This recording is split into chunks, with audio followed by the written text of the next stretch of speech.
Can everyone kind of see that? Yep. Yeah, sweet, cool. Jordan, you happy for me to get going?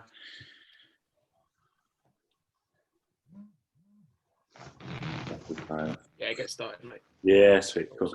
Right, first off, thanks, Jordan, for obviously having me on. I appreciate people are probably bored already of me and they've logged off, so strong start. But what we'll do is I just wanted to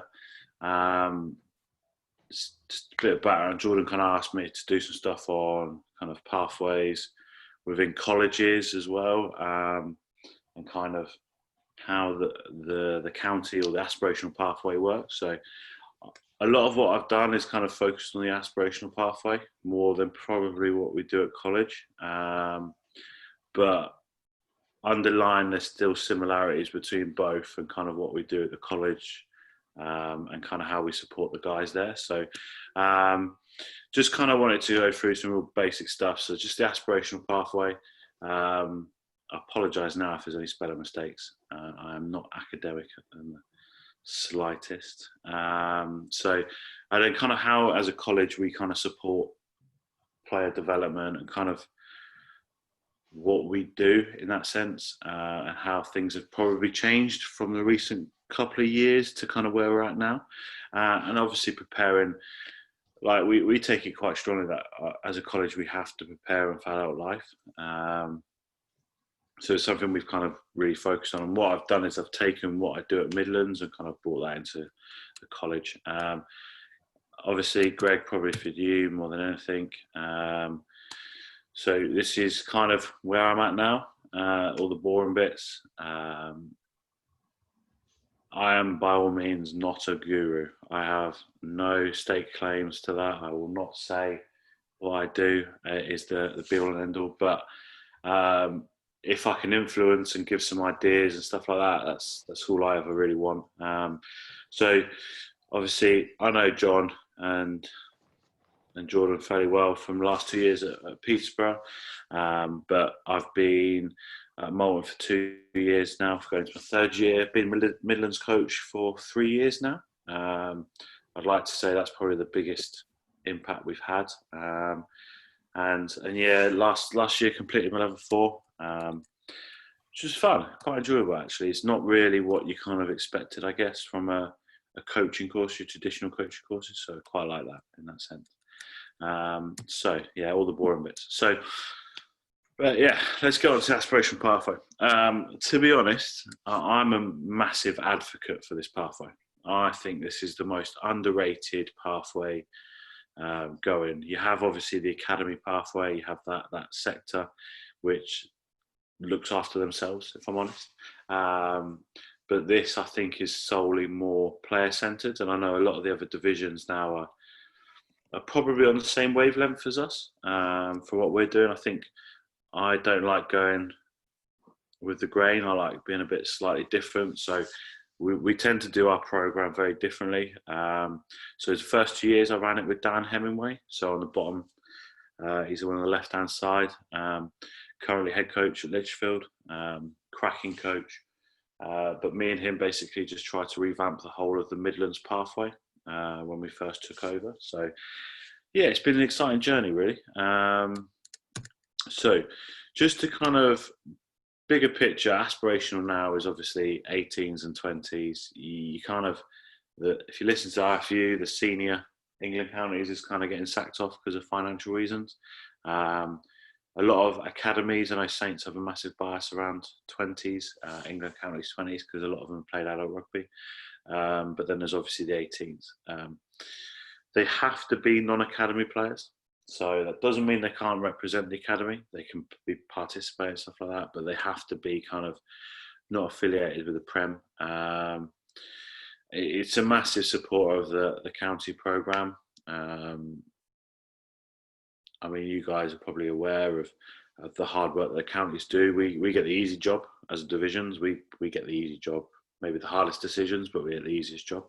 It's obviously 4 divisions: North, us, Southwest, and London and Southeast. I'd like to say we've got a very big rivalry of London and South East now.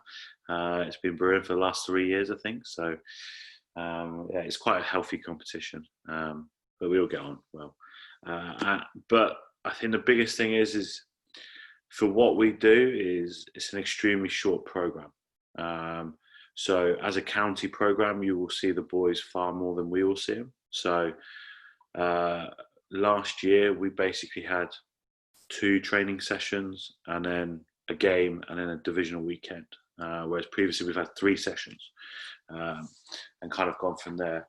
But I'll be honest, we break the rules a little bit from what we do in our pathway, just because we're more focused around the players than we are around abiding by policies, I guess.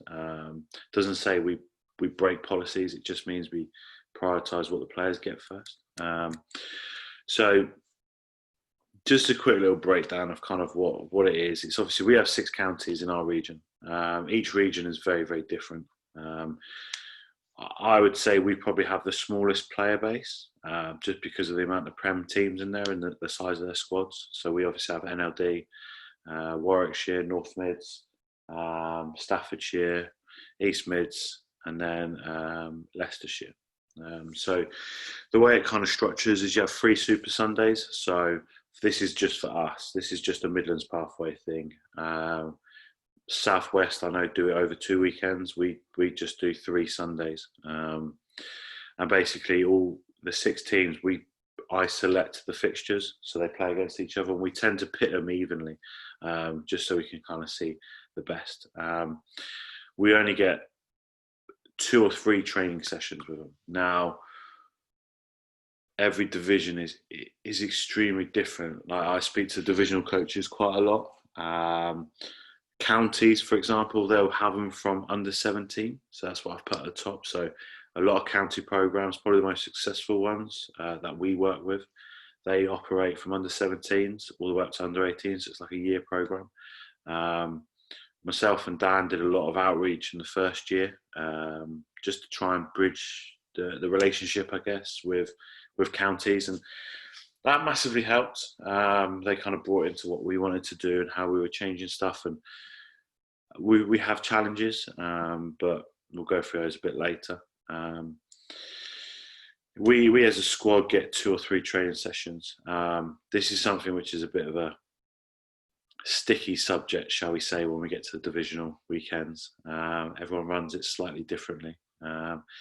We focus less on the rugby, I would say, first and foremost. These are decent rugby players. We've selected them. So a little stat I've put at the bottom. This is exactly the same stat we show the players because it's factful. So we see it over 150 players over the 3 Sundays. So all 150 players-ish, if they've played 2 halves, basically, they all get graded. And we have to whittle that down to 40-man squad to go through to Midlands. So there's some pretty extreme decision-making that we've got to do. Previously, before the RFU kind of shortened the window for us a little bit, we used to select a 40-man squad and we'd train with that 40-man squad for 2 sessions, and then we'd cut down to the 30-man squad. So the week before we'd go to divisional weekend, we would then still have a 30-man squad, and then we obviously have to make that biggest, hardest selection, I guess, down to 23. That's probably the hardest bit. The 40 to 30 is probably the bit you understand best, but that's why we outreach and we spend a lot of time trying to get to know these boys rather than just what they can do, natural ability.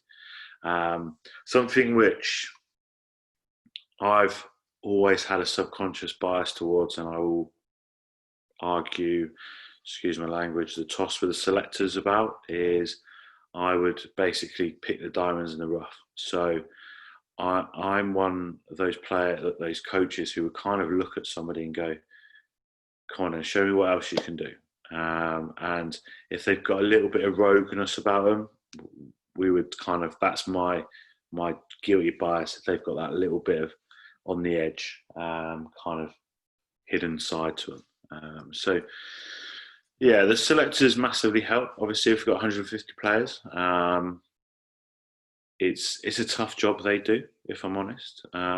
So they spend the whole 3 Sundays with clipboards assessing every single player that plays, like kind of positionally as well.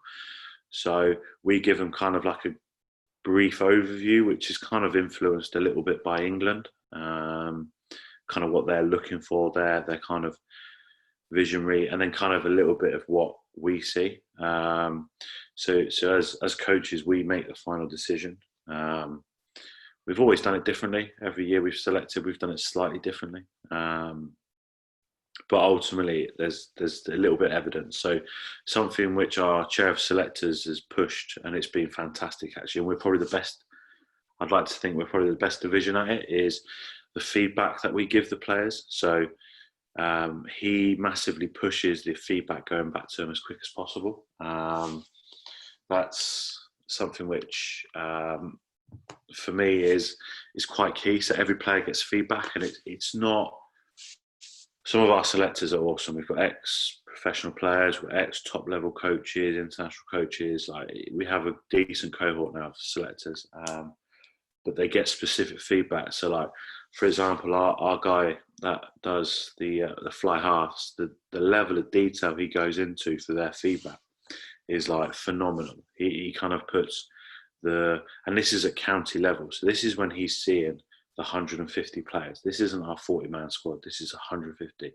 He came along with us to divisional, but he would be putting in detail about where they kicked, where they got the kick to, that sort of level of detail, which for me, selecting the backs was quite helpful to some extent. It didn't really suit the way we played because each county has their own playing style. Some are very structured, some don't. So we have to try and make our selection going, are they sticking to a county structure or are they showing us what they can do? So that's something which all of these decisions have to kind of be made in that split second. And a lot of it will be just talking. Something I also like to do is bring 1 or 2 under-17s into that 40-man squad. It's a good stepping stone for them. We've had, so my second year, we had a lad who was an under-17 represent England. So he made it all the way through. Second time through this year, didn't get through to England. He was on standby, but he just got outplayed in those Sundays. So it's an interesting one. I like those under-17s being in the mix. Likewise, we've had guys that were in under-17 the first year, and in the second year they've then got into England. So it kind of puts them in that stead. We don't really get influenced by coaches. The questions we kind of ask the coaches is more around their attitude. We see them for 3 sessions. So what sort of attitudes are they like in training?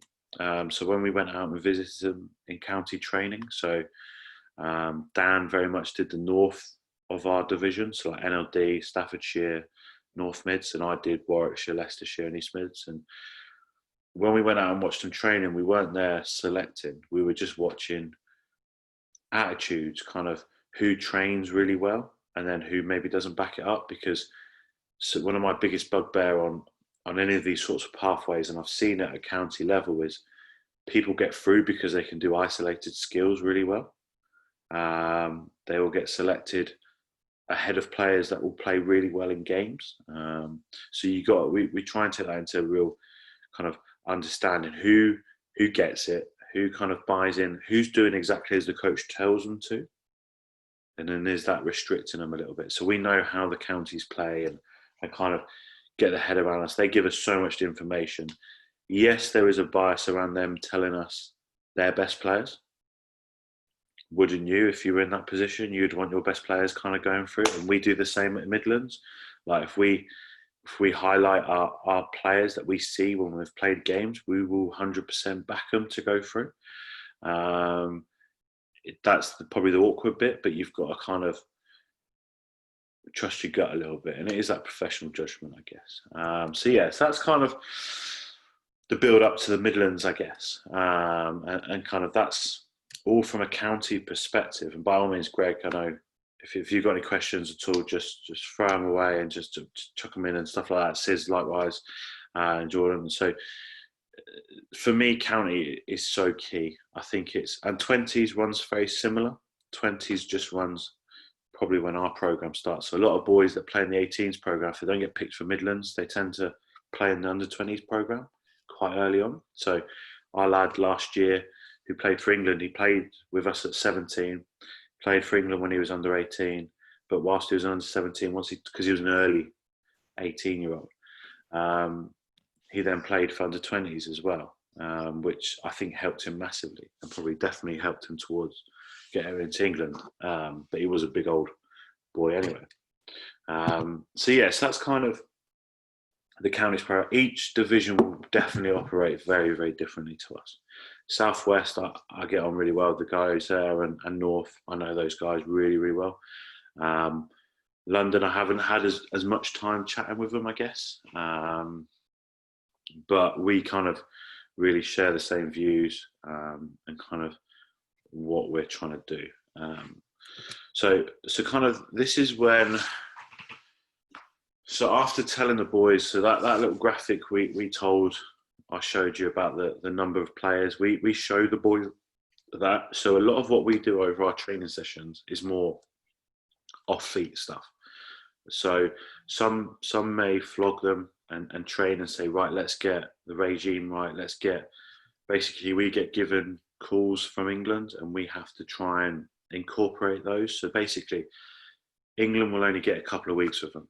So we're accelerating that learning for England by giving it to them early. So we drip feed stuff, and likewise we drip feed stuff to the county, down all the way down to counties. It might just be terminology. It may just be the odd shape or something like that. But then likewise, we don't use everything that England give us because there's a lot of stuff, and we've only got 3 sessions with them.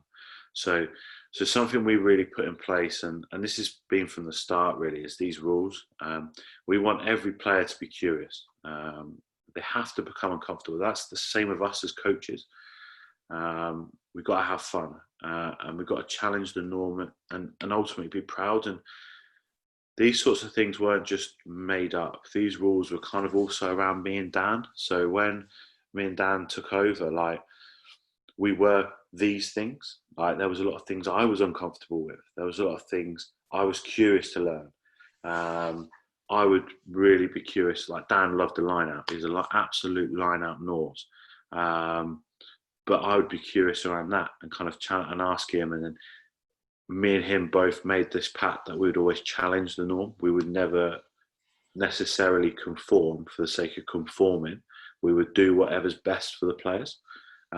We always put the players at the forefront, and we still do. It's still the one thing that we really focus on. And yet, do you know what? I'm proud as anything to be representing Midlands.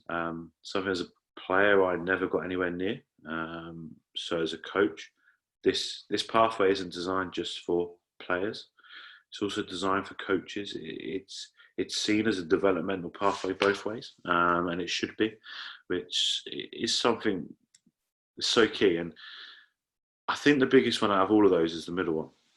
So every session we were with the boys, we appreciated the effort they were putting in and the rugby they were playing. Some of them were playing on the Saturday and coming to us to train on the Sunday. We couldn't stop them. We could just advise them, because unless they were in that final 23, and it was quite cutthroat, that final 23. So I'll go through in a bit more detail a bit later, but yeah, it was fairly cutthroat when it got to 23. So we would always try and support the guys, and that sometimes was a case of us talking to coaches and say, look, we've got a sneaky suspicion this lad could go all the way. Just try not to flog him by playing him every week. Try and manage him, just be smart and stuff like that. And this is something at college I would do. So any of the guys that from college get into Midlands, they don't play on a Wednesday. They train, they're expected to train. But I enforce that I will not select them to play on a Wednesday, solely because one concussion could rule them out for the whole campaign. It's as simple as that. Like, you miss one session, it doesn't matter how good you are. We're always quite strict on you had to be at the sessions to be selected. So I was always quite more on the cautious side of players saying, look after yourself. So just on the right hand side of what you can see, this is something which, as I say, a lot of this breaks from probably what I do at college, and also likewise what I've taken from Midlands and then brought into college now. We spend a lot of time, bearing in mind we have very, very little contact time, getting to know the players. So why are they playing? What's the players' why? Okay, I know there's lots on Twitter at the minute about one of the Melbourne Storm. They've got that why I play. This is something we've done for a couple of years now. What's the players' why? Why are they here? What's their objective? Something we kind of bring into the players is, realistically, at county, they could probably be quite selfish and look after themselves. But then when we get to Midlands, we have to work as a team, because the better we do as a team, the more players get through to England. That's solely our outcome. Midlands is kind of, since I took over 3 years ago now, we've kind of turned Midlands into quite a forefronted force of getting players into England. And that's all we wanted to do. Our objective is to get boys representing England. So what does it mean to them? Kind of why we do this? We do a lot of things of like circle of trust. Do that probably with the final 30, just solely so those guys that don't make it into the final 23, they still need to know, because we've had injuries and we have to call players in. So that's why it's really cutthroat. That's the one bit I hate, is the fact that we can only pick 23 players. It's the same at England. They only pick 23 players. But our boys within that 30-man squad are our Midland squad, because they're on standby. Some of the boys came and watched games, which is fantastic. Some of them even got called up, which was needed. But so what we do is a few kind of things. So on the right-hand side, this is just this year's cohort. So these are 3 of the boys that got through to England. One of them's one of the lads from college as well. Out of the 3, the bottom 2 are my favourite. The reason we do this, and I do this at college, and I'm probably stricter at college, but these guys did it really well. I don't want a lot of words. I want to get to know the players within one page. So if you look at like Sam Everett's at the bottom, he captained us this year. Now that all the pictures on there are pictures that allow me to ask questions about him. Likewise, Sam Bayliss, both of those got through to England, as well as Louis at the top. But the thing with Sam's as well, I've got his whole story on that page. So I know him fairly well. I can look at this and I just ask a question. Sam, what happened when you're in a neck brace? Where are you scoring this try? Why is that important to you?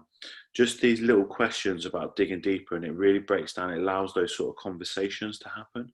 And then Louis at the top. Like Louis, it's got, for me, too many words. I don't think you should have too many words, because I think I'd probably ask more questions around the pictures. Hardest thing is I knew Louis for quite a while. I released him from the academy, so it was that awkward thing and a younger player to having to release him, to then now selecting him to play for England, to kind of put him forward for England. So it was quite a nice little round journey for him. But that's something which I found probably the most powerful thing. Of the players create it, they own it, they give it to me. I then ask questions. So at college, we do exactly the same. We'll be in a computer suite. They'll be creating these, and I'll just walk around asking them questions about them. I found out one lad, the amount of injuries he had before he'd even got to college was ridiculous. I would never have known, and he probably wouldn't have told me if I just sat and had a random conversation with me. Something that we also do, much to the players' disgust, is we actually contact the parents separately. So our team manager sends out an email to all the parents, and we kind of ask for some hidden truths about the players. And we kind of, we use that to learn about them. It's not really to be used against them. We don't want to know who's up to what sort of mischief and stuff like that. And some of the stuff is more, you read between the line with the parents. You know they're probably trying to influence us by what they're saying to us. They're not telling us the truth, which don't blame them. But then some are openly obvious, which is pretty funny, and you get some real cool stories. One of the lads who played for us at 17, 18, parents were lovely. They told it exactly as it is. It's like the stories I know about him, it's ridiculous because I heard it for 2 years. But that really helps us because that then knows we ask them for like a story that they would never tell us. So some of these are quite embarrassing. So it kind of makes us understand their personality a little bit and what makes them kind of how we approach them. So this is why we have to have more time spent off the field, because if we over these 2 days we could do shape, everyone does shape, everyone does structure. It's all the same structure, it's all the same shape, especially when it gets to England and our divisional weekends. It's all the same calls as well. But what we need to do is we need to have the best bond, because ultimately the better they are together, the better they perform. So the kind of the bottom point is every kind of year, I've put unique because I appreciate this is being presented to people, but fundamentally, you've got to embrace the weirdos. There's a fair amount of weirdos out there, and every year at Midlands, we've had a decent cohort of weirdos, and they're the ones that kind of, I think, bring the group together. They're on that borderline of being a bit wrong, kind of being a good lad. So we massively, as a division, we try and embrace those characters. They may not fit. They may not fit in an academy mould.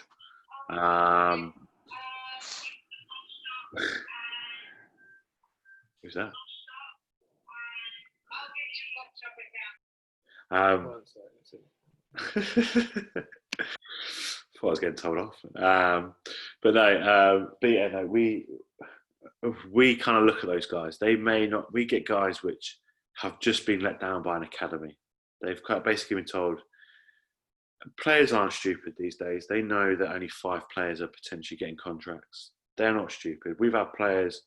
One of the best lads I've had this year, he openly told the academy, "I know I'm not getting a contract. I'm playing East Midlands." And for me, that's a massive respect. He started pretty much every Saints under-18s game, but then he also played for us. And he got selected for England as well. So players are seeing the value in this because they see it as another opportunity. And I think that's, for me, why I'm quite passionate about this one, because I think I've seen players where they've been released at under-17 or not really in the mix, and they've played in our programme, and yet next year they're starting under-18s league, which is massive. I think that just shows if a player is struggling in a certain environment, give them the freedom and the enjoyment that they can play in a different environment where there's less pressure. Yes, there's pressure to perform, but actually they can enjoy it.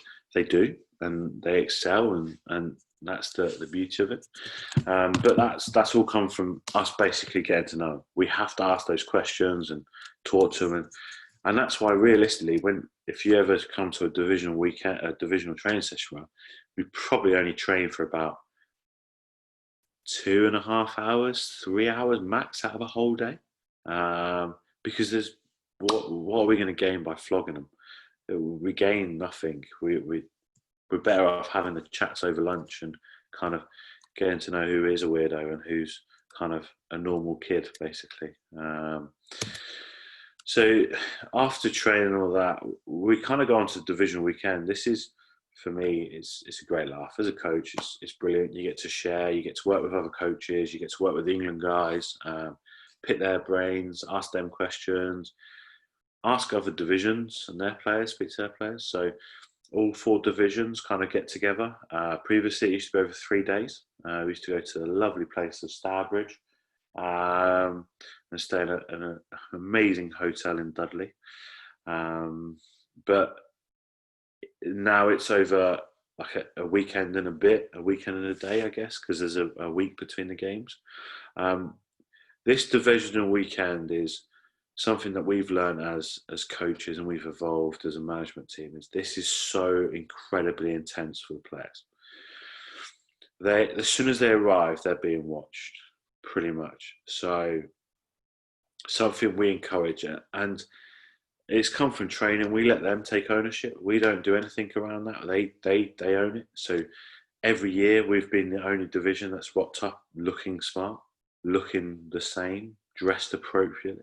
That's something they've driven, not us. We haven't done that. We haven't told them they have to. They've said, let's do it. But those sorts of things are things that I think have started setting us apart at Midlands. But they come up with that list of rules, so we break them up, and they have to come up with 10 rules, and then we just pick the 10 that are closest, and they uphold them. As a management team, we're not strict about them. I think probably the only rule that's come up every single year is kind of leads to that bottom point on there. We ban rugby chat. We ban anything about rugby at certain times. So, like on a divisional weekend, I think it's about 9 o'clock. We say after that, do not talk about rugby. You're not allowed to. We have to get, as a management team, we have to get everything we need to do before then, because there is so much chat about rugby. They take in so much information.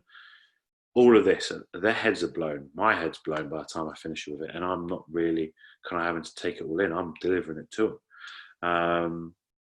So yes, that's something we've never really flogged our boys over that weekend. We just kind of use it more as a stick together, get to know each other, switch off. Combination of training and fixtures. We tend to train against a different division that we don't play, which is, I think that's really, really useful. Some start becoming quite competitive in that sense. But that's also quite good for the England guys. The England guys deliver some of that.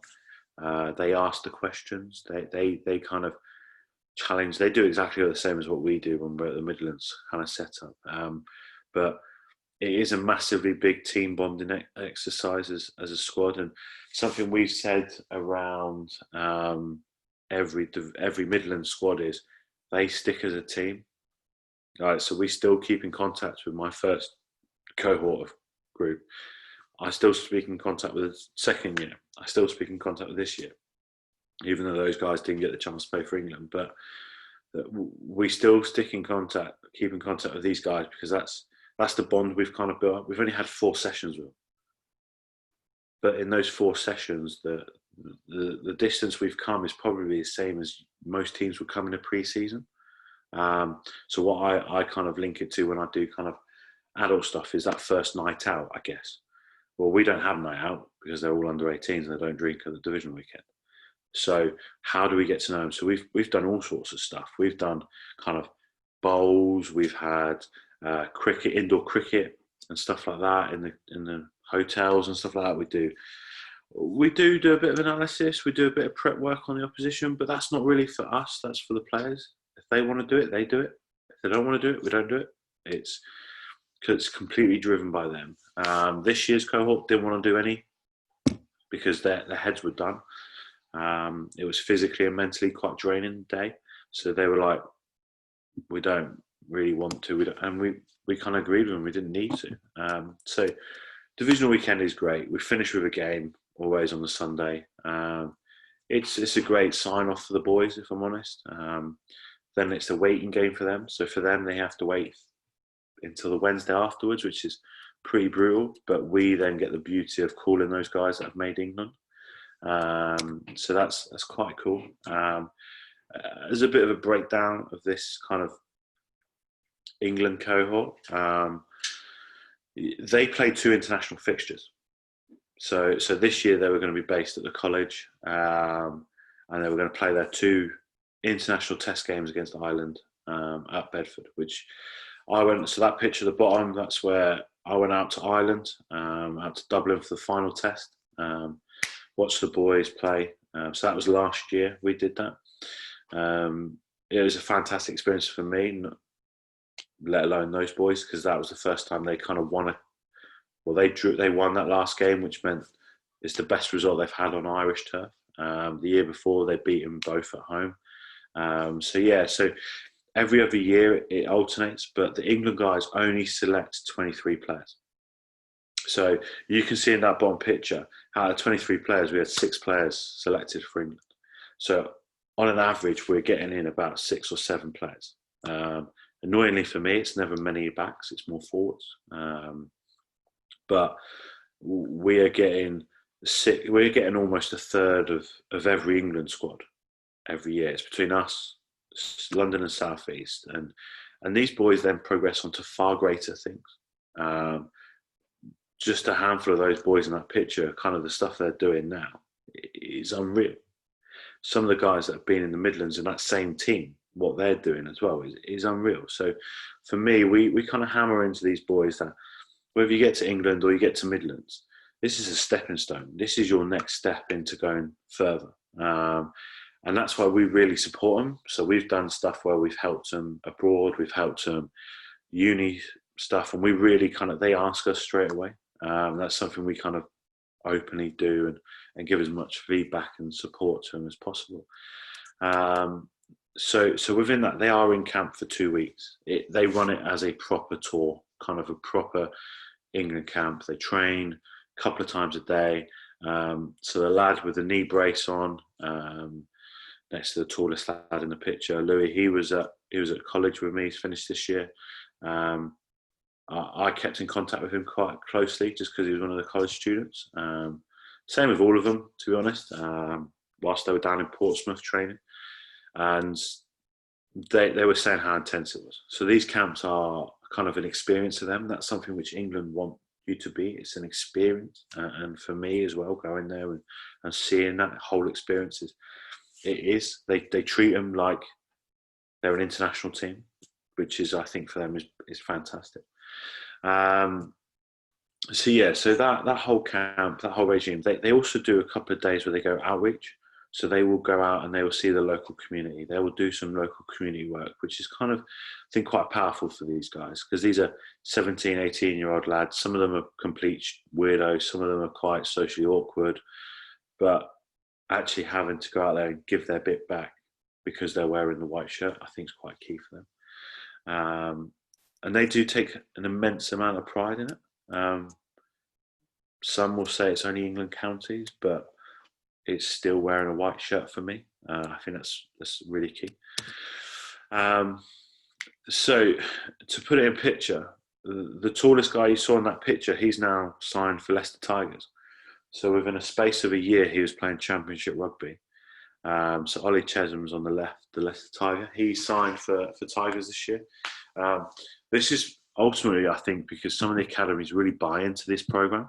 So Tigers were at pretty much every session. They were loving it, and we kind of would happily recommend players. So yeah, Ollie kind of made that big step. So he was the first one that was playing Championship rugby within a space of a year. We had a few guys. I haven't put everyone up here because there's so many. I think these are a few of the key ones. You've got Paddy in the blue. He was a bit of a hidden gem. He was kind of on the cusp of a few academies. He came into us. He almost never got through, if I'm honest, because he was so quiet. And he was that diamond in the rough for me. He kind of just showed something, who just had a little bit about him. He was never seen as a starter, I guess, for us. The way our program works is if they start the first game, they have to swap for the second game. So anybody who's on the bench always gets an opportunity to start. So he started the second game for us. He absolutely carved up. He was phenomenal. But that's where you kind of that judgment you make of picking a player is key. So Prowse on the right, who signed for Saints this year, he had signed with Coventry and spent a year at Coventry. He only played at Midlands. He never got to England. We played Southwest and he got destroyed against Southwest. But he's now signed a professional contract. He was one of the lads at college as well for me. He was unfortunate to miss out on a contract, I guess, first time round. That's why he played for us at Midlands. But that's a massive stepping stone. And you got Riggy in the middle.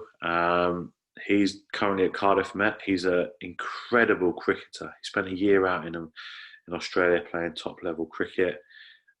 He's just finished his first year at Cardiff Met, and he's already starting in the Bucks Super League. He was basically playing at 15 for Warwickshire. He wasn't a 15. He was nothing. We didn't even see him as a 15. This is where we have that battle with some of the counties. Basically, they played him at 15 because one-on-one, he would bounce players. He's such a physical one. So we put him at 12 and he just chopped, and he ended up playing for England, playing 12. So for me, they're 4 Paddy's out in New Zealand playing Premier Rugby in New Zealand. So for me, this is just a small amount of how successful these guys are doing. There's a lot that are playing in academies at championships and stuff like that, or playing top level Bucks rugby. We've got guys that are at Northumberland playing Bucks Super Rugby.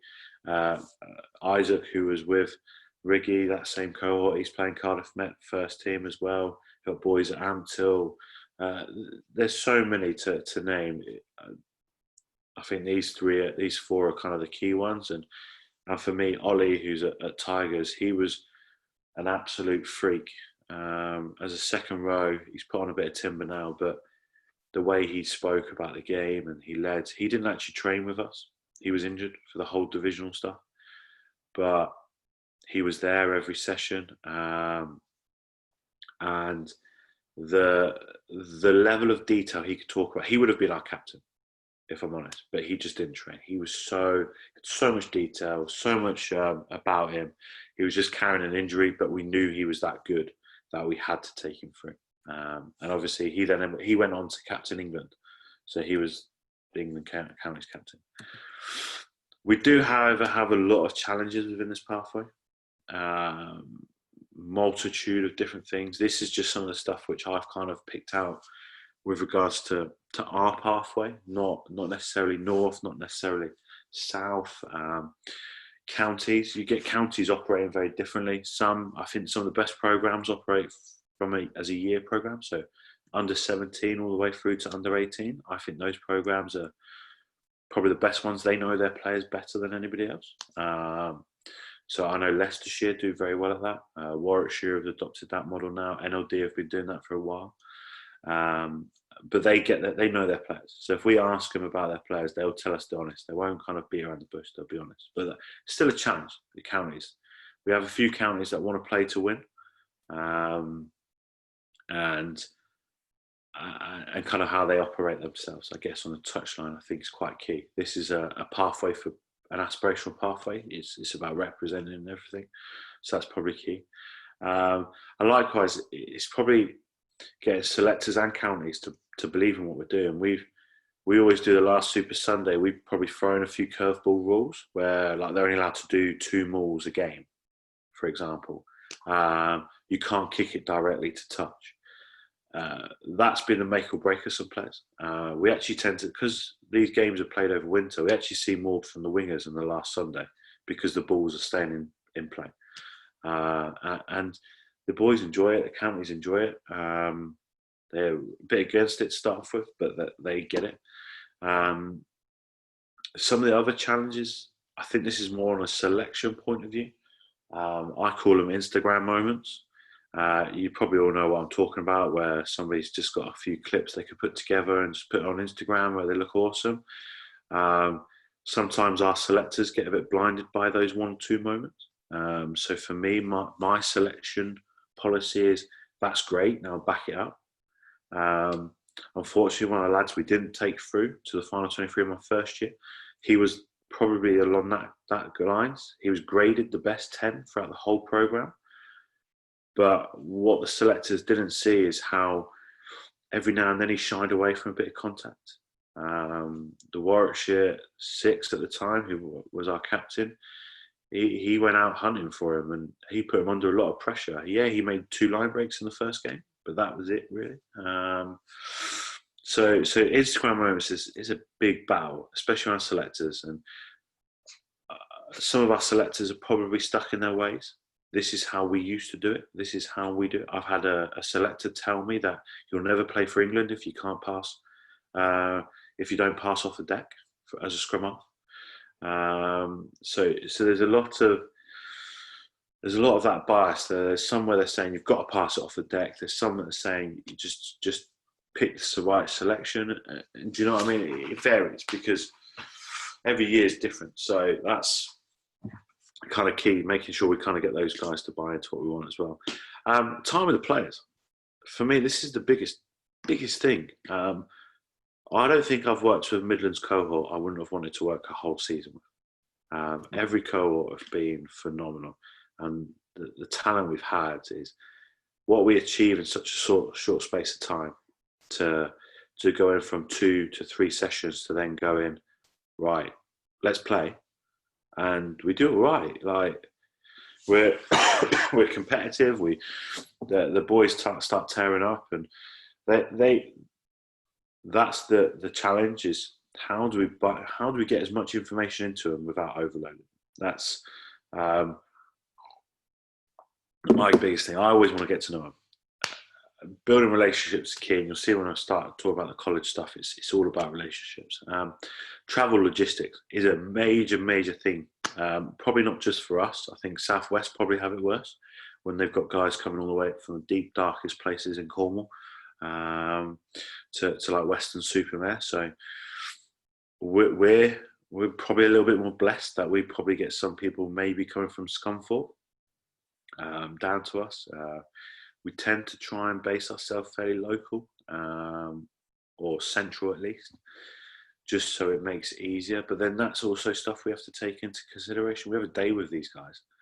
We have like 3 days with these guys. Why do we start training at 9 o'clock? It's probably some of these guys might have been up since 6:30, 6 o'clock, or even earlier, just to try and get there for 9 o'clock. So that's quite a big challenge, really. How do we balance the day? And we tend to finish the sessions at like 3:30, so they can get home and they can rest and they can sleep. So that's something we probably, as a division, we take the hit, but we do it for the right intentions. And for me, this is probably my biggest worry, and it's probably a bigger picture thing. Staying in the game. What I mean by that is, unfortunately, we've had.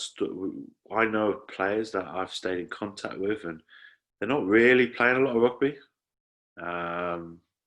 Like they almost feel like under 18s is their last chance salute. So it's usually the boys we've kind of hoped would get into England and have just missed out, and kind of they've just gone, I've had enough. I've tried it with academy. I've tried it with this. I don't want to do it anymore.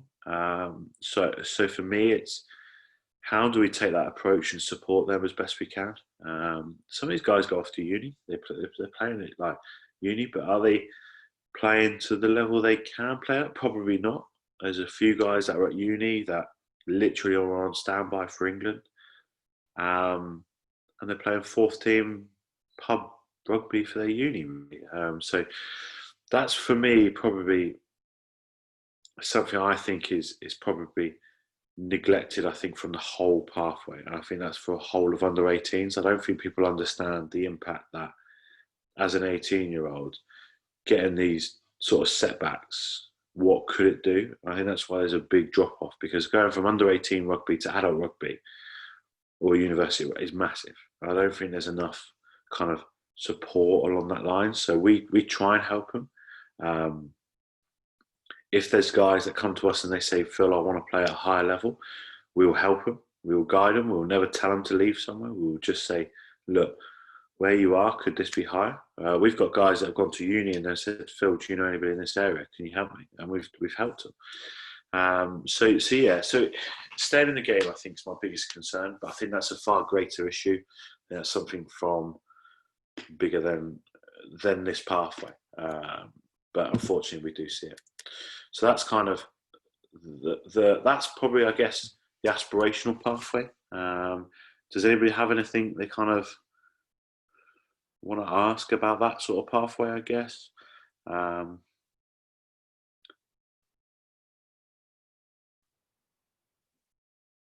No. All right. You can interact with me because I am very boring. Go on, Phil, I got a question for you. Right then. Sorry, bud. You mentioned obviously the divisional weekends can be quite intense for players. Yeah. I know you mentioned around sort of you break it up a little bit in terms of indoor cricket and things like that, but how do you sort of help and assist players not sort of emotionally sort of draining themselves even before they kind of get on the training pitch or get on the field? I coach in Wales. Ironically, I coach at Cardiff Met, so I know Riggy and a few of the others. But we don't have a county system, so it's really interesting for me to kind of hear all this. But I'm just really keen to find out how you stop your players sort of emotionally, sort of mentally draining themselves even before they kind of get to that particular sort of whistle. Yeah. Well, I think this year, I guess, was very, very different because like this year, the divisional weekend, we had a game and then we had a week between it. Whereas previously we've had it Friday, Saturday, Sunday. So that was massively intense. So for me, that first 2 years we had where me and Dan were working closely, something we did is when we got everyone together, when they arrived, we made sure we got there early. So basically, they had the chat, they had the briefing, they had everything about what England expected for them. What we then tended to do is we then tended to take them away because if we played first, we'd then go get ready. If we played second, we then have to wait a long time after this chat. So we used to kind of take them away and almost like reset them.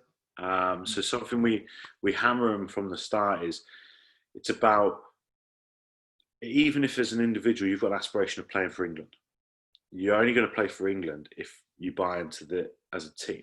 So we kind of took them away. We'd take them back into the change rooms, just go as a reset, and we'd be like, right, disappear, boys. Just go. Just stick around, stick to your parents, stuff like that.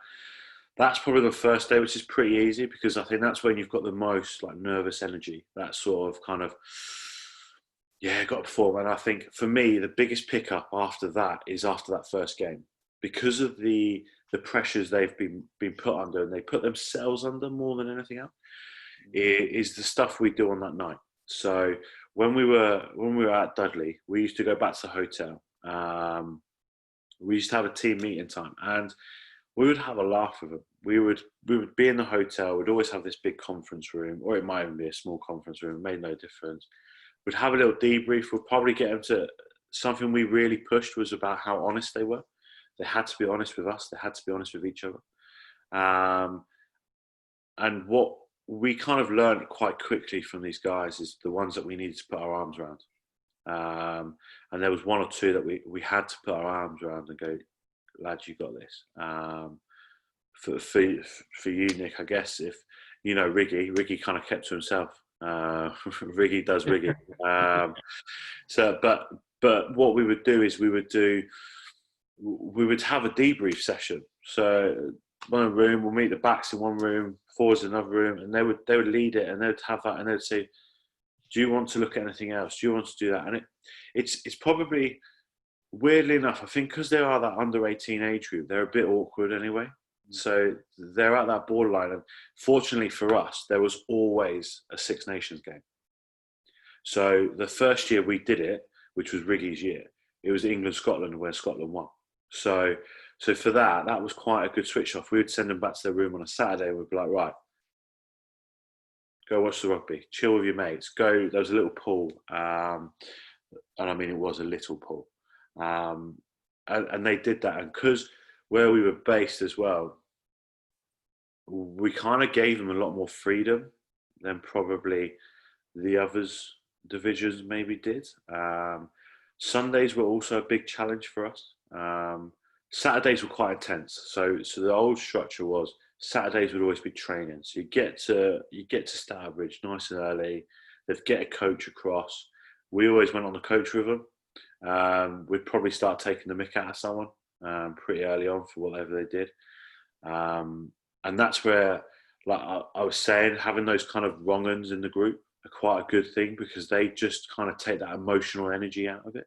You've got, I know full well there was a few guys from the Southwest, mainly from when their coach was telling me, and they were like, one of their players genuinely said this is what you've got to do to get to England. Act like this, be like that. And I think for me, something we never kind of wanted any of our players to be is that. So we got to train. We never trained on a Saturday. They would give us a session. We'd do the session with England. They would then give us a second session in the afternoon. We were probably the only division that never trained. We did it as a recovery session. We let the boys roll out. We played some sort of stupid game on the pitch. All the others were doing high intensity training, bang, bang, bang, like let's go. So we almost went the complete polar opposite, and that's something we did as a divisional. We always kind of went against the grain a little bit, and we were done. We would be 45 minutes. Some guys would be out there for over an hour, their slot, and just bang, let's go. We just stopped. We were like, get changed, chill out, get some food, and we'll head back to the hotel. And I think the time we were at the hotel was probably the key. Saturdays were probably that's when we probably in the evening looked more away from rugby. That's when we'd have a pretty decent laugh on a night. We'd do a bit of analysis early on. We'd try and get that out of the way, but that's where that rule of no rugby chat after a certain time really helped. They were strict with it. They were like, Phil, it's 1 minute to 9. You need to shut up, basically. And that was genuinely the best. I think the second year it helped the fact that we had some additional helpers, so we say, in the therapists. The boys suddenly seemed to get a lot of niggles, shall we say, because we had a few female therapists along. So, not being disrespectful, but in all fairness, that probably helped the boys switch off quite a lot, because they were more distracted about, I need to get a shoulder rub, and they were always quite pissed off if they had the physio actually do it, because he was a lad from Stanbridge who just, and they always like it is that sort of thing. It was having that buy-in from other people and having external kind of people coming around and just offering that little input and that little bit of chat. The Saturday was the best bit because parents weren't there. For me, that was the best bit. Parents were there on a Friday and then they were there on the Sunday. Saturday, we just kind of said, just switch off. Sunday, we always played second, which for me, I think was the biggest challenge. We had a lot of waiting around time. So the way it works is if you played first, you'd be up first, you'd have breakfast first, and you'd leave first. We would only be having breakfast by the time they're leaving. So not only do we have to wait an hour or so before breakfast is ready for us, we'd then have almost an hour or so, 2 hours to chill. But something that I know me and Dan kind of did, and we actually encouraged the boys, if they wanted to, was to go over to the shop, because in Dudley it was quite nice because there was a shopping centre across the road. So we just, some of them would come back from Acosta, some of them would, like Riggy's year group were probably more focused. That cohort were probably more like wiser, I reckon. That whole cohort of Riggy and Isaac and those guys were a lot more mature. And I think Riggy was probably more concentrating on his cricket. It's coming up in the summer than he was on probably the rugby. But that emotional switch off, I think that came from what me and Dan basically brought. We would kind of bring a bit of a lightheartedness and kind of have a joke, have a laugh, and use those key characters within the group that are a bit kind of rogue, just to kind of make lighthearted. And the boys knew that we would never put any pressure on them to play a game. Like, there was no pressure. They didn't have to win. They won, but they never had to win. It was down to them. Like, it was a bit of a running joke because London used to kick for points, and that kind of went against everything the divisional was about. It's more about show us what you can do. Test series is about kicking. Our series wasn't really about that. It's about show yourself in the best light. So yeah, I think because they knew we were doing everything for them, they kind of were able to just relax a little bit. This year was more challenging, I think, because we had a Sunday game and then we had a whole week in between. So we played at Stourbridge on a Sunday and then we had a whole week. And then we were back in Warwick, at Warwick School on a Saturday. And then we stayed one night. So that for me, I think, was probably far more intense. And reflecting, I don't think we were able to switch off as much because we did stuff maybe not as teams. So previously we've kind of done it as a team. So when we did analysis during the day, like England would say, right, go off. This was some of the stuff they assessed them on because they wanted to be good at analysis. We would analyse like the opposition that were coming up, and they had to then present it back. Whereas this year they kind of did it all forwards and all backs from two divisions. It didn't work as smoothly because I think 18-year-olds are fairly awkward and they don't talk to each other. So within our group they tended to. But I think it was just, I'll be honest, I think the balance that Dan brought and the balance that I brought, I think was key because Dan had been in that professional environment. He's played that top level rugby. So he was bringing stuff that they had done. So when he was at Tigers, what they had done and kind of how they switched off. So he had a very different output. And I think it kind of worked in a good balance. Like he would say, right, lads, disappear, go away, don't want to see you. And I think telling the boys, especially the front rowers, that they can eat as much breakfast as they want was probably the best thing they've ever heard. And that sort of, those little wins were kind of, we really got, and we almost didn't really take the whole thing seriously. So even when we were training, it was still that element of having a laugh. So as I said, we did a circle of trust and we had to tell each other an embarrassing story. So we almost had something against each other that we had to trust each other. And I think that was kind of, as soon as we did that session with them, like everything just clicked. Like there was no fear. There was no, I need to do this because of this. We never told any players that they were earmarked for England. We would probably have subtle conversations with the boys, I guess, on a Sunday morning if England had inquired a few times, and we'd say, look, today, make sure you're looking at this. They probably didn't click. But yeah, I think the emotional side of it, we were probably quite fortunate. Maybe it's a Midlands trait, I don't know. Our boys weren't very awkward. They kind of almost felt like a team straight away.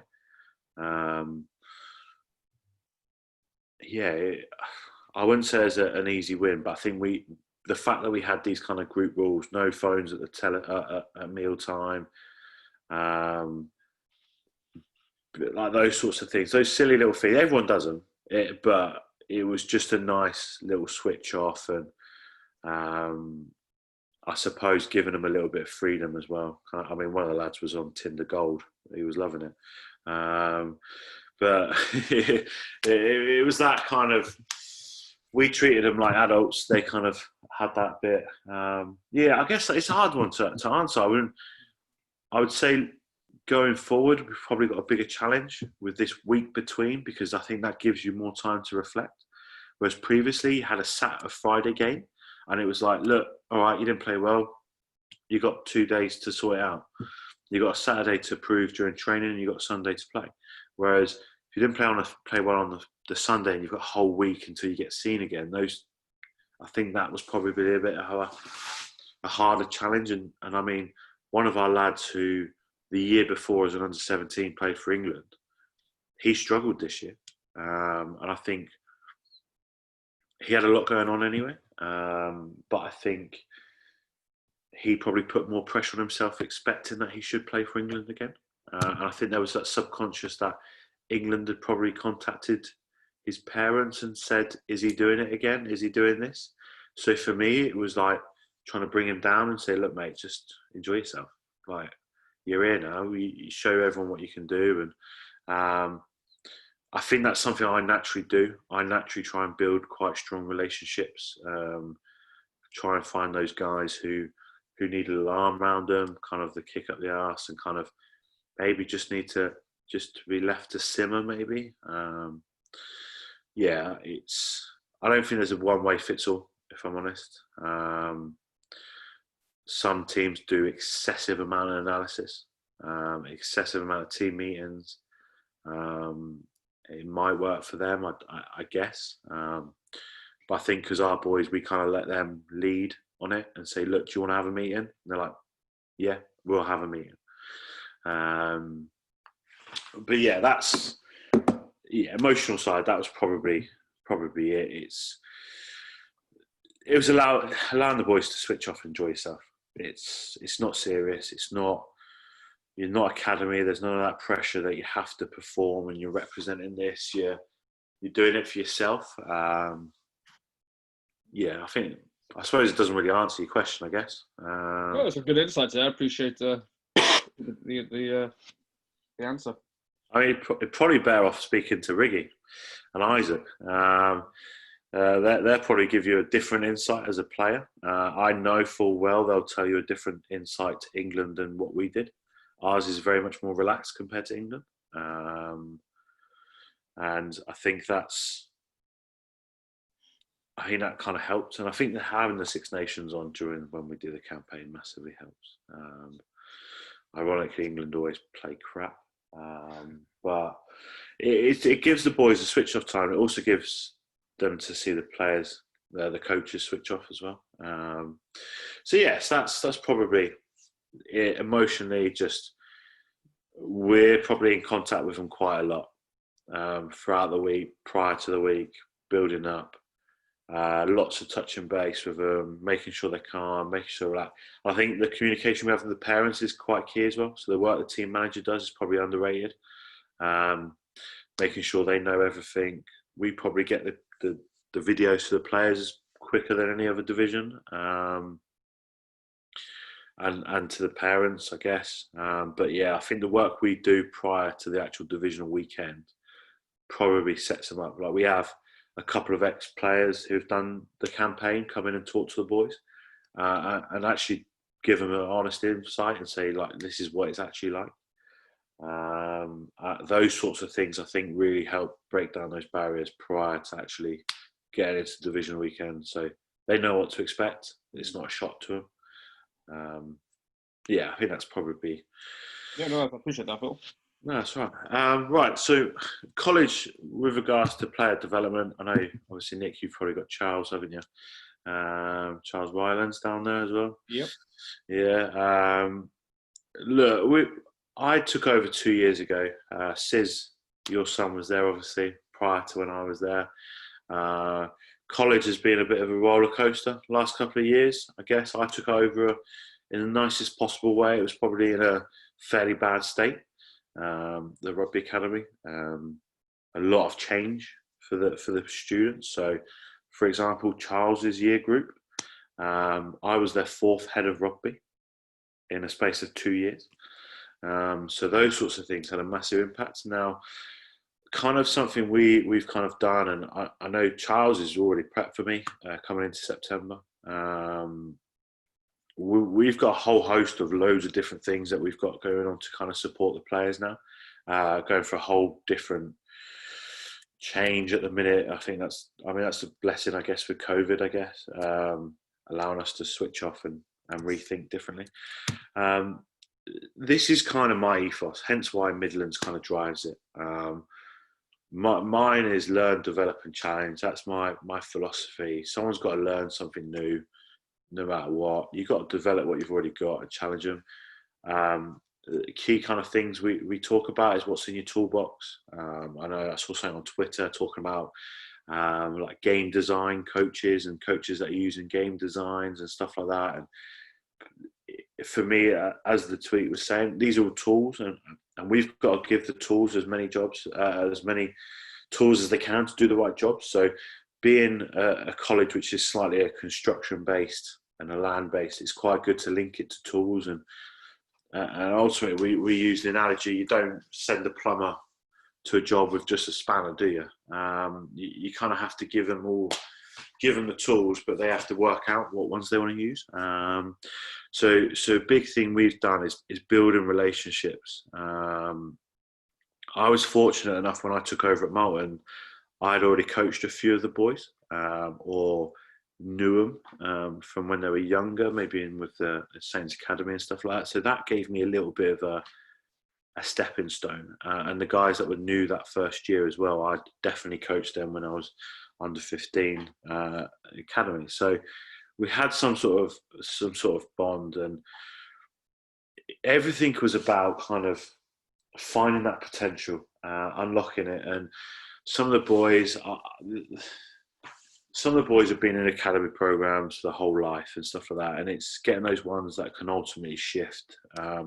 So this is sort of the things we kind of, everyone loves an anagram and things like this. This is no different to what I presented to the college boys. So the bit at the bottom, that's the colleges. That's changed. That's changing come September. But obviously, I'm still sticking to the whole construction ethos. We wanted the boys to be proud first and foremost for playing for Malton. I think there was a little bit of a legacy that was maybe not as a good thing, but actually they should be proud to have represented and been part of the Malton team. And I'd like to hope that you've got a few that will definitely say that. I think Charles's year group, bear in mind they were in their last year, they really brought into everything, and the standards they set were phenomenal, and we hold every year group now to them. I think this year's cohort are going to be at that level, which is quite exciting. So that's kind of like, for us, what success looks like. Just looking like that, being proud, and getting parents there and saying, wow, look at what they've done. This is kind of, in the nicest possible way, what we wanted to make the programme look for now. This is all the different strands. Now, I'm not saying we're a performance academy. I'm not saying we're an aspirational academy. We're a rugby academy. But we've got so many different strands. We've got guys that are in performance. We've got guys that are in aspirational. Every single player must progress, no matter what they start at. So ultimately, my biggest push is we've got to develop the local game, develop and support the local team, support the local clubs. Now, I know other programs similar to us, they don't. They are more, if you're part of this program, you do us. We work quite closely with the local clubs and try and get that buy-in, and kind of, actually, we're not going to flog them to death. If you've got games as well, we're going to work on that balance. I know, Tiz, you've obviously got a few boys with you that are currently at the college, and hopefully you can kind of see within this setup where they're progressing along this strand as well. I'd say probably the few that you've got probably came in the development section of the strand. They weren't kind of much more than the development, but they're getting close to that aspirational strand now. I would say, as a bracket, we'd probably move them into the aspirational. So that's the way we're going, and the changes that are going to happen at the college in the next couple of weeks with regards to the rugby academy, it's going to make this bigger, and I'm a firm believer of that. And something I want the boys going off to uni or playing decent national rugby, and I'm a massive fan. I know I had a lot of long chats with Charles. He was umming and ahhing, and I think I'm so glad he made the right choice. And everything we want the guys at college to do is become game changers. That could just be playing at the local club around the corner, which some of the boys were. Some of the boys had come from being development players with us, were in the aspirational, probably hadn't got picked up by East Midlands or anything like that because it was just a bit late, but they were coming game changers. They were implementing the stuff we were doing at college at their club and influencing them. That's what I want. I want those boys being influencers within the local environment, and they are. And majority of them now are going off to unis and stuff like that. So this is kind of how we strand it. Now, within this, we have got loads of, it's no different to every other setup. We've had to work very hard. I'm not going to say we're the perfect model, because we're not the perfect model. We're aspiring to be that. But ultimately, we're making the right steps to get there. And I think the difference we've made from the start when I took over, where we were like rubbing the headlights, to now is massive. And I think easy wins for us were kind of awards, and getting boys to buy in prior to kind of we started. So having certain awards that they would win. So we had a Blackiston award. There's a famous Saints player, Freddie Blackiston. I know Saints now doing a similar award, but it's a challenge. So we did a war. I showed the boys about a story about Freddie Blackiston.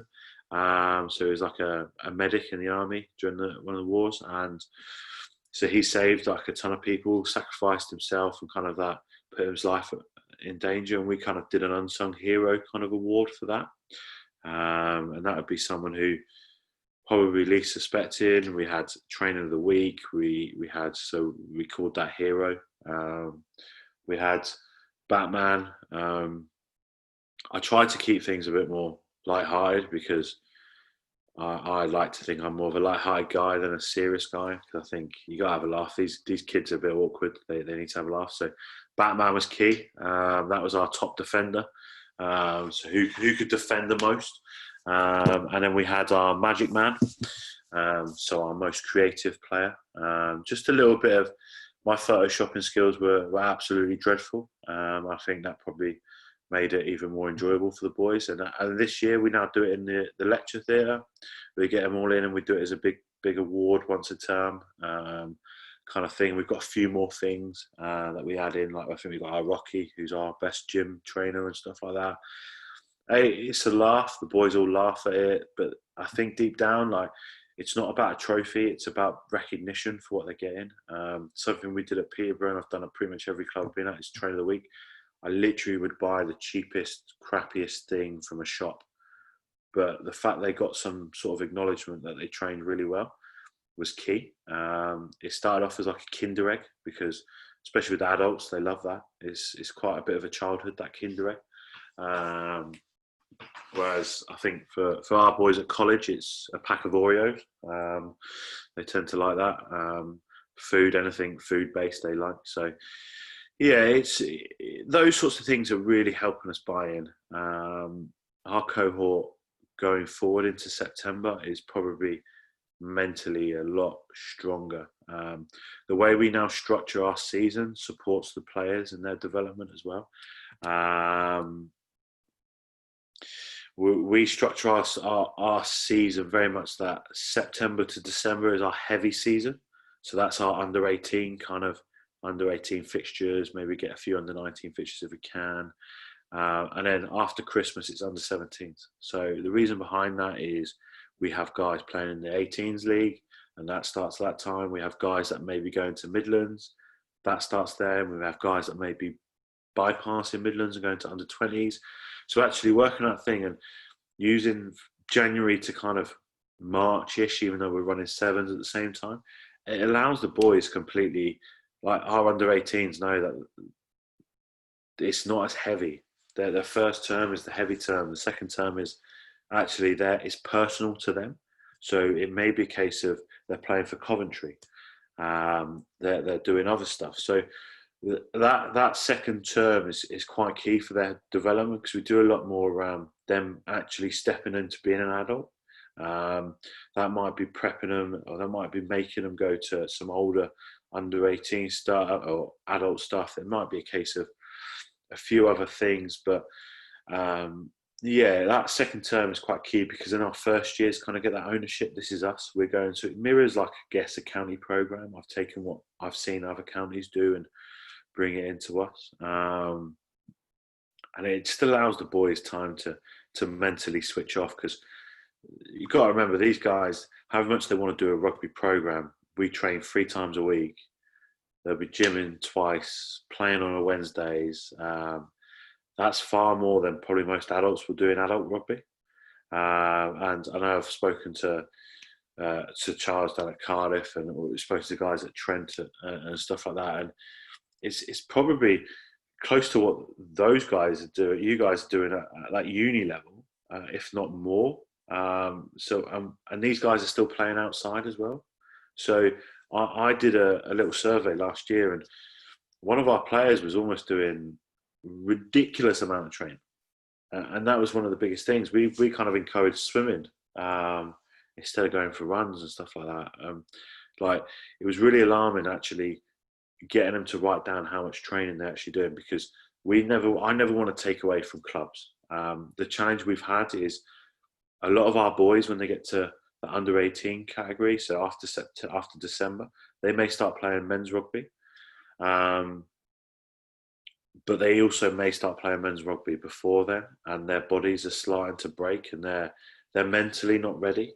So it's too intense. So we kind of, if anything, I personally take a hit from a college point of view, because if a club weren't willing to make the hit, I've got to take the hit. There's no point in me just being a stubborn. So I probably be a bit more managing of them of playing, because they may not play on a Wednesday. They may not train with us as much. They may have a lighter session.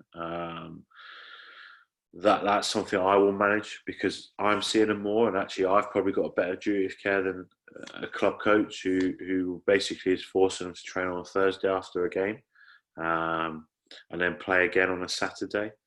I don't know, I guess, Nick, do your guys do that sort of intensity? Do they, if your Bucks team are playing Wednesday, do they play Saturday? Yeah, so we have quite a large senior squad, so we will have they'll train together, but we manage their game time. So we'll have a group of players who will prep for Buck Super Rugby, and then a second group of boys then who will prep for the championship game on a Saturday, so we're not overworking them. Yeah, that's perfect. I mean, that's probably the model I'm taking. So if those guys are playing adult rugby, unless it's a Mickey Mouse level, is adult rugby a better development for him? It probably might be for certain players. For certain players, they may be fast tracked because the club's panicking. So it's similar to that. I will manage their guys. This is a few of the things we do. I've obviously spoken about the awards. Now, it was actually Charles's year group that brought in the Friday Fun Days. That cohort, they, as I said, that maturity year group, they led a lot. They led standards, and something I was aware of, because I'd also worked at Malton as a coach, and something that was quite key was, come their second year, they were quite bored of training. Training becomes quite repetitive, 3 times a week, all year. It's dreadful. I'm guessing Sis will probably back me up on this point as well. And something we brought in, and it actually worked really well, and the guys actually took it upon themselves and did stuff far more than this, which I thought was fantastic. So we kind of enforced Friday Fun Days, and it worked better on my first year because Fridays were an afternoon, so it was like that was it, end of the week, we chill out, we had a laugh. With regards to that sort of stuff, we had like an NFL draft. So we'd have the boys in, they'd draft the players.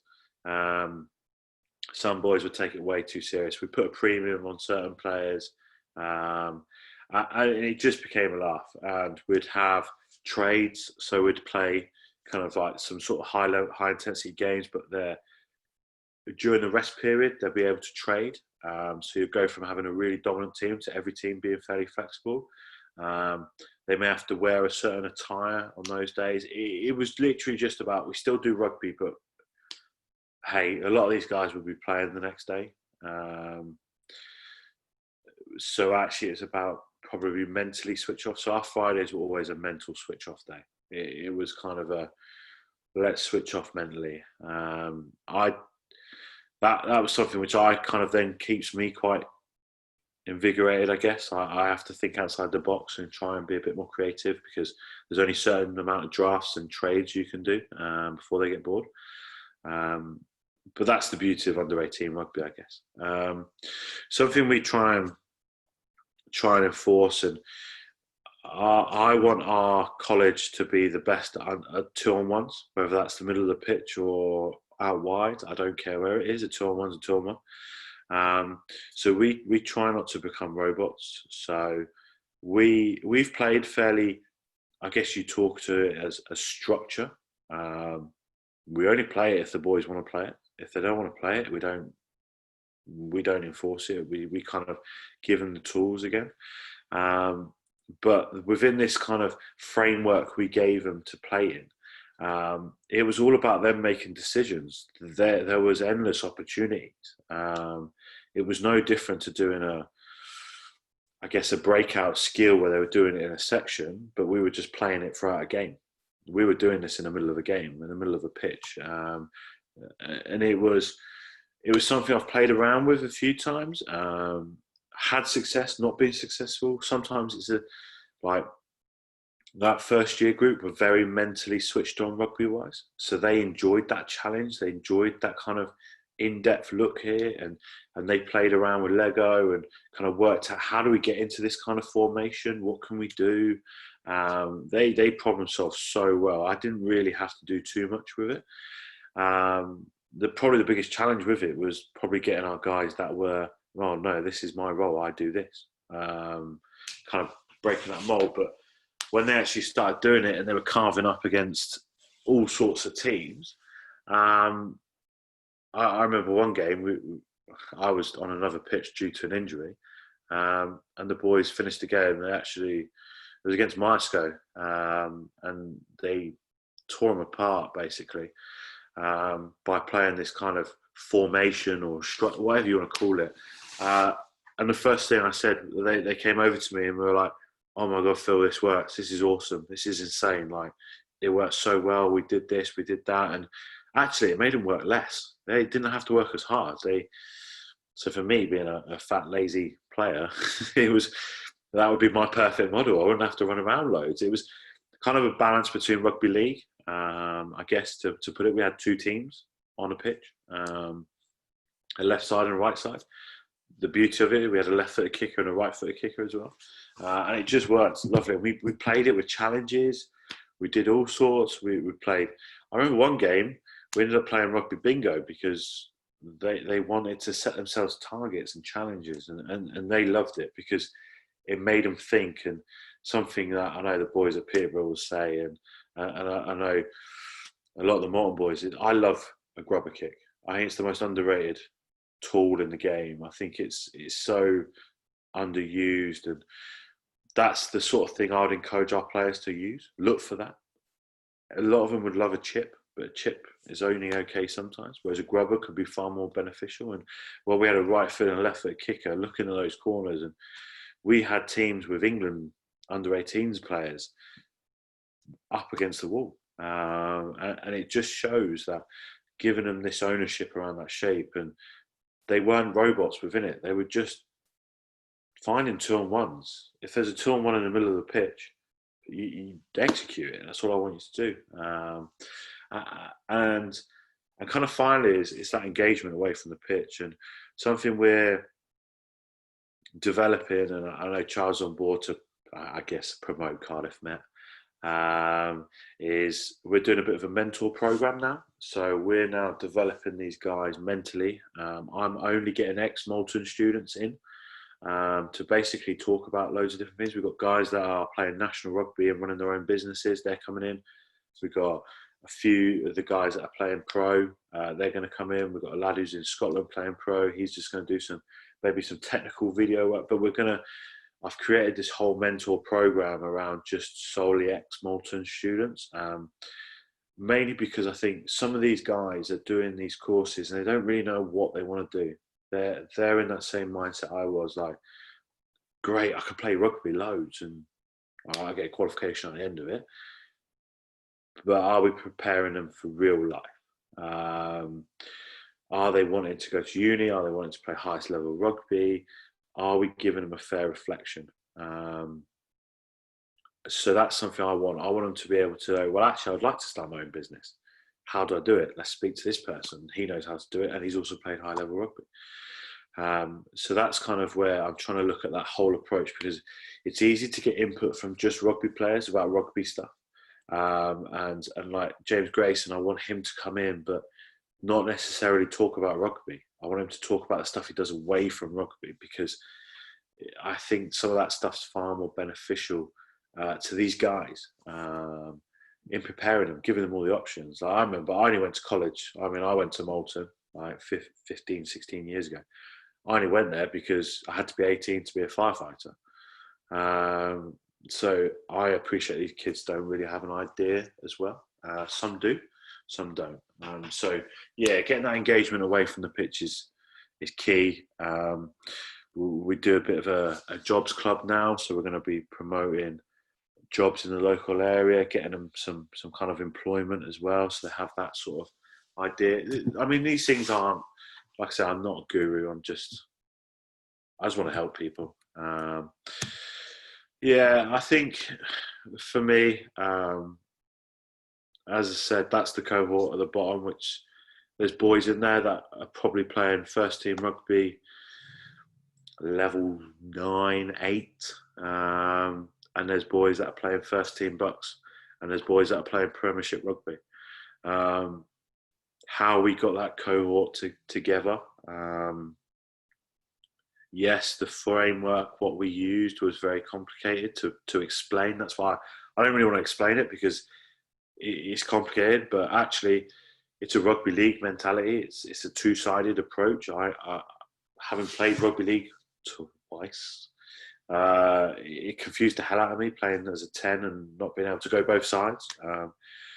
But we kept it simple. So everything we did was the same stuff and the same. This was actually the Moscow game. So the one where they carved up, and I think you could pretty much see they were buzzing from it. But how well it worked and how easy. And the honesty is key. Telling them straight. Kids don't really want sugarcoating. They want a bit more honesty. They want a bit more direction, and yeah, having fun. If we're not having fun, why are we there? That's our kind of mantra. And ultimately, this is our why. These guys. So from this cohort, you've got boys that are playing for Coventry, boys that played for England 20s. Tommy, for example, who's playing for Saints now. You've got Ed Prowse, who's signed for Saints as well, who's at the bottom left with Coventry kit. Look, Tommy wasn't even started in our team at college in September when I started. He was a bit of a show pony, a bit of a fancy player. One of those classic players that love to step about 15 million times before he actually did anything.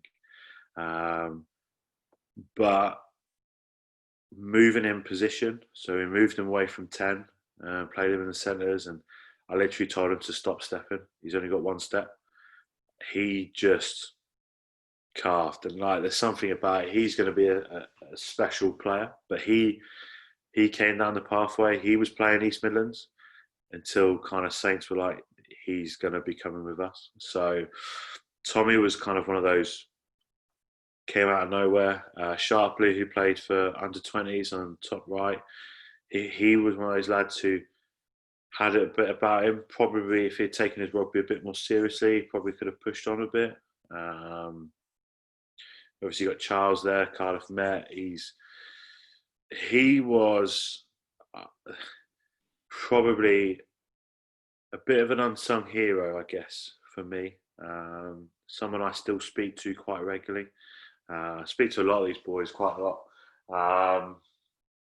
But that engagement away from the pitch, he set up his own football team. I mean, he's a mad nose around that sort of stuff.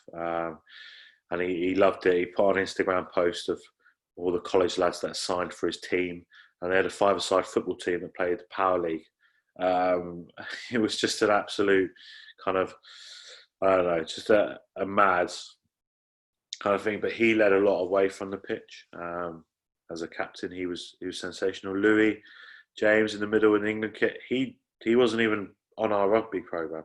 He was a construction student who kind of played regularly for us, dropped in and out. And yeah, look, we've got a lot of boys that are going to Cov. Obviously, Tommy and Prowse have signed with Saints. Quite a few go off to uni, and this is our why. I make sure I keep in contact with these boys. So this is the guys you're seeing here. This is basically my first cohort of students, shall I say. I know boys that were there previously, but that's something which those relationships we build is quite key. Is Archie at the top in the Coventry kit, the one with the darker hair on the left hand side. He's come back and actually volunteered coaching. He had quite a nasty injury playing for Coventry first team in pre-season, and he was bored. So I asked him to come in, and he's helped out mainly with our first years because he's still new players there, and getting those sorts of guys back in and keeping them engaged. And Tommy and Charles have set up their own sevens team and things like that. And having those sorts of relationships has been key, and it's the same with Midlands. Like, if we've got that relationship with the guys, like, I still regularly speak to the guys. I think Riggy messages me every divisional weekend and says, good luck, hope it all goes well. And it's I think for me, it sounds really stupid and probably quite sad, but if in 5 years' time I see Tommy or Archie or one of the Louis in a pub, are they going to buy me a beer? First and foremost, I think that's kind of my main driver. Are these guys going to have that respect for me to say, actually, I remember him? I did that for my PE teachers. I saw my old PE teacher in a nightclub, bit weird, but that wanting out of respect, and I think that's kind of where I kind of do. And yeah, do you know what? I'm not the greatest at technical, tactical. That's not my massive area of expertise, but I would like to say the building relationships and kind of getting to understand players and that sort of side of that holistic approach is probably my greatest strength. And it's then building those guys around me that can kind of bring in that added extra to kind of take it to the next level, I guess, is kind of the key thing. And yeah, it's key. And like I said, the changes we're making to the college program is only going to enhance what we do, and that why is we're only doing it for the students. I'm not doing it for me. It makes no difference. I'm quite grateful I've still got a job with everything that's going on. So if I can look back and go every year, I can create a yearbook and go, yeah, actually, I'm impressed with what we've done this year. That's key. And yeah, that's pretty much it. I've gone through a lot of this. I don't want to bore you with a lot of it, but yeah, look, we got boys that want to be elite, but we've also got guys that mentally aren't elite. They're kind of grassroots players, but decent grassroots players. We've got guys that are probably going to be in 10 years' time that player who you all talk about and go, oh, he was some player when he was younger, he could have done it. But that's, as long as they're still playing, is key. Yeah, I think the holistic approach is something we've really ploughed into the rugby program. And then the mentor is going to be massive, I think, from September. The guys I've got involved, I've purposely not gone to the biggest names because I want it to keep relatable. You don't have to be a big name and make it top to still be successful. We've got a guy who basically dropped out of the academy when I was coaching there, but he's now successfully doing stuff about youth career guidance. So he's coming back in. So all these different things that we're just trying to make a little bit of a lasting legacy. And as I said, the aim is if these boys see me on a night out in Northampton, now I'm coaching in Northampton, are they going to want to buy me a pint or are they going to want to throw it over me? I think that's probably my main objective. If I can get them to kind of want to go, Phil, I've got boys coming down to Owens because I'm there now, and they live in Northampton. So for me, that's a massive sign of respect. And I think that's all I want. I want them to be able to come up to me and go, "Oh, mate, what you did to me, thanks." I know Tommy talks about it sometimes, so that's quite key for me. Making sure these guys kind of, I imprint on them and kind of have a bit of a legacy, I guess. Yeah, I don't want it to be about me. I don't want them to say, "Oh, because of this." I want it to be, "Hey, we had a good laugh. We had 2 years and had a good laugh." I appreciate I've waffled on an awful lot. An awful lot. If anybody's got anything they want to ask or anything, like I say, I'm not a guru. I'm probably somebody who sits back and watches and listens quite a bit before I speak out. So this is my first time doing anything like this. So be kind. Says Yeah, awesome. Thank you for that, chat. I really enjoyed it. I'd like to ask, and I'm not sure where this fits in, but Russell Earnshaw, when he was coaching in the England setup, how's things? Was it fun and exciting like he is when I meet him? Would you know? Yeah. Has it changed? He was coaching on the performance pathway. So he was the performance. So part of my level 4, we were in an England camp basically. Do you know what? One thing I will say is he knows a hell of a lot about those players. The biggest thing for me is not just him. I think Fletch and Waltz, the openness they have. Rusty's fun. He's definitely fun. But as a three, those three massively balanced against each other. But they all know the boys. They all knew what they could do. They all knew, but they also knew how to agitate them and kind of push the buttons and kind of get the best out of them. And the time I was on an England camp, look, don't get me wrong, not every player likes that environment. The environment they created, not everyone wanted that. Some people were like, "I'm a rugby player, teach me to play rugby, that's what I'm here to do." But as a whole, I'd say majority of the boys would say they had a far more enjoyable experience or memorable experience. We did a lot of work with him, and we probably saw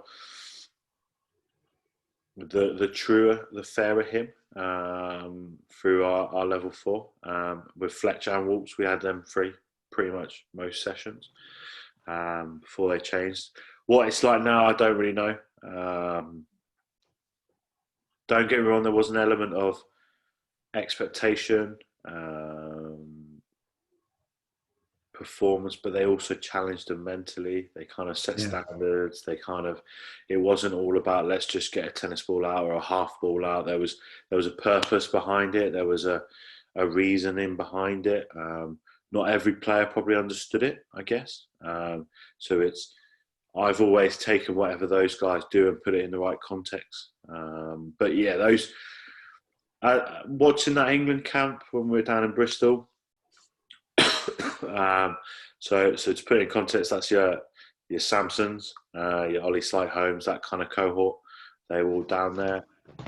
Yeah, it looked fun. It looked like as a player you're probably going to get challenged. I mean, the under-17s when they were there, they had glasses with cameras in so they could watch the eye movement and the head turns and see what the players were seeing. So it was almost like them learning from the players as well, not just about the coaches coaching. It was about what the players were kind of, the knowledge they would share. Don't get me wrong, I don't think it was for everyone. And not every environment suits. And I think that's why the big talk now is the balance between performance and that kind of development. As a development coach, do you change when you go into a performance environment? or do you still have a key thing? I was listening to Scott Robertson's kind of podcast the other day, and I think he kind of hits the nail on the head quite a bit with that. He's gone from that under-20s process into first team, and it's about a culture. So the culture they created was about having fun and enjoying it and being part of England. It probably was. Thank you. Hey Phil, I don't know, I've got to shoot in a minute I'm afraid, but I didn't know, give you a bit of context, I'm a college coach as well, and so I'm a curriculum manager down in Cornwall at a college, and we're looking at setting a programme, and I just wanted to pick your brain a little bit around the structure at Moulton and how it might work, but I don't know, are you free potentially if I give you a shout on Twitter or something, or would you be happy to just sort of talk through, the stuff you've shared there is kind of similar to where we're looking at.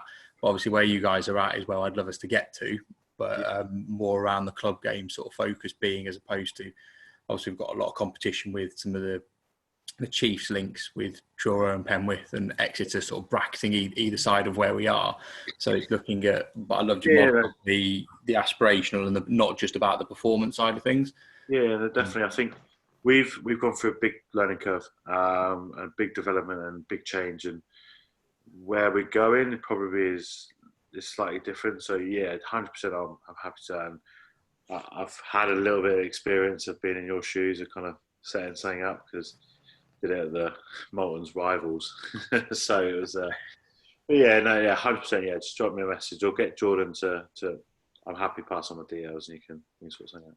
Awesome, cheers that. Just say thanks guys, I've got to shoot, but I want to say thank you for tonight. I'll catch up with you guys soon. No worries. Cheers. Thanks, Greg. Cheers.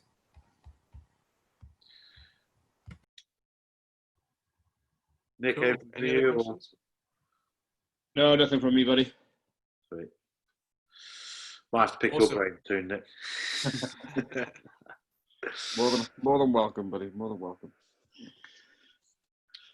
Awesome. Well, Cheers. Thanks for that. No worries. Thank One you. last thing, Jordan. Yeah. Go for it, mate.